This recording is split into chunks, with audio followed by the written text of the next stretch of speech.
L-Ambaxxatriċi Amerikana Molly Bordanaro f'Reporter.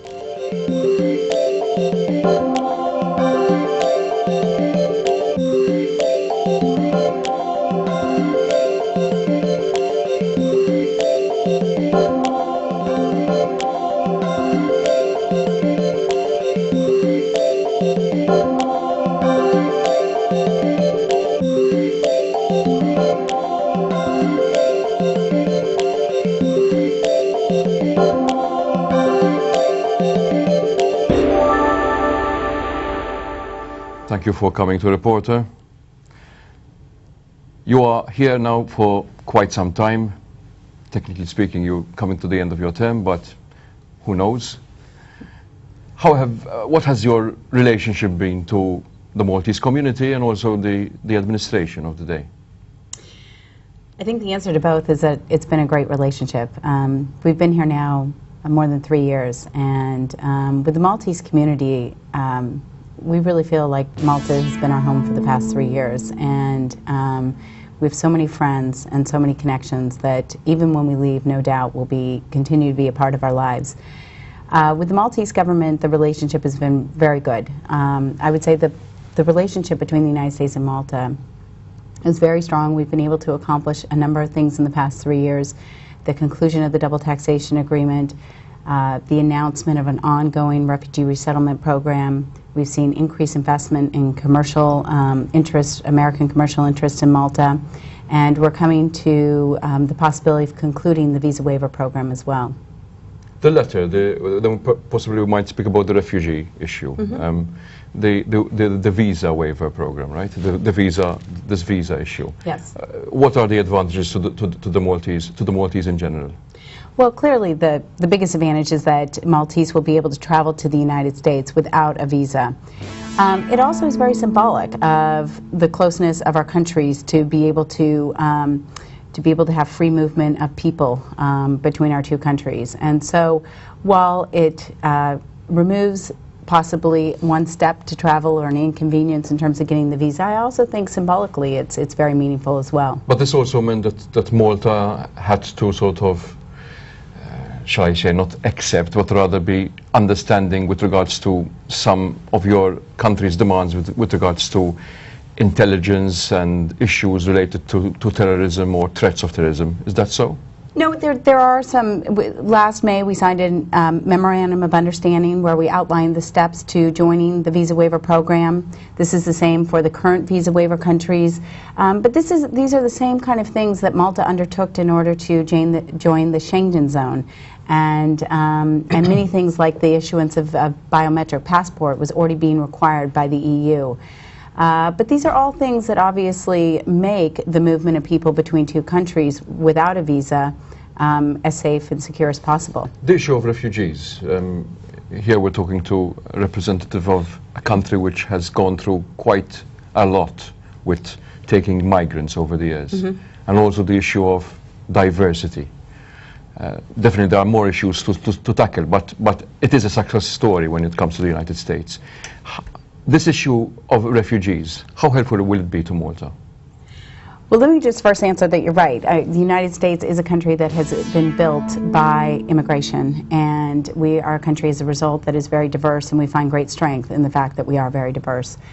We made the decision to help Malta on the resettlement of refugees in particular because we recognize the fact that Malta would be better able to handle a better proportion number of refugees if we were able to absorb as many as possible.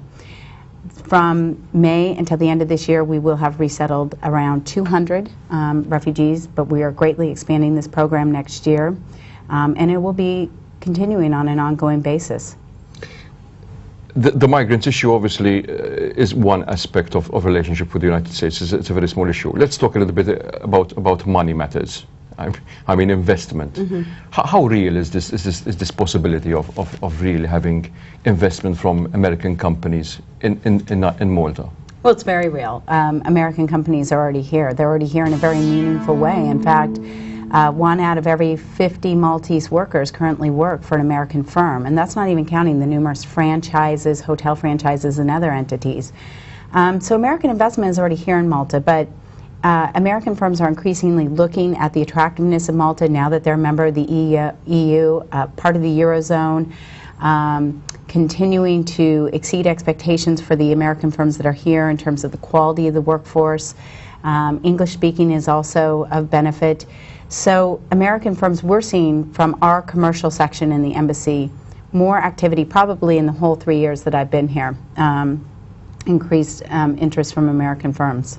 One aspect of American interest to Malta with regards to tourism, we hardly have the, obviously we're not Rome or Paris, but we do have a lot to offer in terms of cultural tourism. Do you see a possibility in the future of having more interest from the tourism sector, from the tourist point of view? Don't you think there's a big void over there? There's a tremendous opportunity for growth, but that's what we're seeing. Last year, American tourism in Malta grew 27%. This year, it's growing double digits. So there is increasing interest from American tourists who are discovering Malta. Part of the reason is the increased cruise industry, and I'm just counting American tourists that spend one night in Malta, which is the way you count them. But it's bringing awareness about the island of Malta to Americans, and they're either coming back or telling their friends. And certainly, this is the culture and the history is amazing, and there is a sector of the American population that is very attractive to Malta for that reason. But we definitely can do more in Malta to basically attract more Americans. Yes, but I think that's happening. The fact that there's double-digit growth from American tourists is I think, very positive. We have seen the construction, the development of the new embassy complex in Ta'ali. And comments in the media, from the press, from the public is why such a large complex area, and why the need of a new complex area. And there's been a lot of speculation. How do you react to this? Well, let me first explain why we're building a new embassy. This is actually, in 1998, Congress made the decision that all of our embassies around the world needed to be modernized. For good reasons, for safety reasons, for security reasons, but also so that they better served, whether it was consular services or public affairs purposes, better served the communities that they were in. And so as a result, this is now 10 years into this process. It was Malta's turn in the queue to have our embassy looked at. It was impossible to modernize our current embassy down in Floriana just because it was multi-tenanted, it was not good for use of Maltese through our consular services. And so we made the decision that we were going to have to build a new embassy as a result.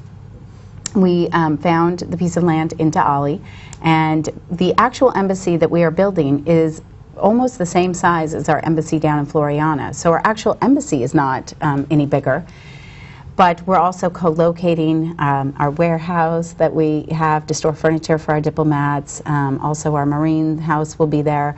So it's just a little bit bigger land because we're co-locating some of our other buildings, and we'll have a garage. So all the speculation and maybe you would say devious comments about the use of the embassy are not in place, you would say? Well, I don't know exactly what devious comments you're talking about, but I can tell you that this is a standard embassy. It's going to function just like our embassy in Floriana. It's actually going to function better from the Maltese standpoint because we're going to have an expanded library for use of the Maltese and also better consular services. But I'm really proud of the fact that it is going to be some of the highest standards in building and green building construction, sustainable building. And we're also really conscious of making sure that the Ta'ali neighborhood remains a place of enjoyment and recreation. My kids learned to ride a bike in Ta'ali. I get it. So okay, we have 30 seconds left. and the impossible question would be, what would you like to see in American-Maltese relations in the future really happen, more than it has happened now? I'd like to see continued commercial growth. I'd like to see continued academic exchanges. We announced 2 joint degree programs this past year with the University of Malta. I think there's tremendous future in academic exchange and in education. And I'd like to see growth of tourism both on the side of Americans coming to Malta and Maltese going to the United States. I think everything, the visa waiver program, double taxation, all those things are putting in place a foundation to make that happen. Ambassador Bordanaro, thank you and good luck. Thank you.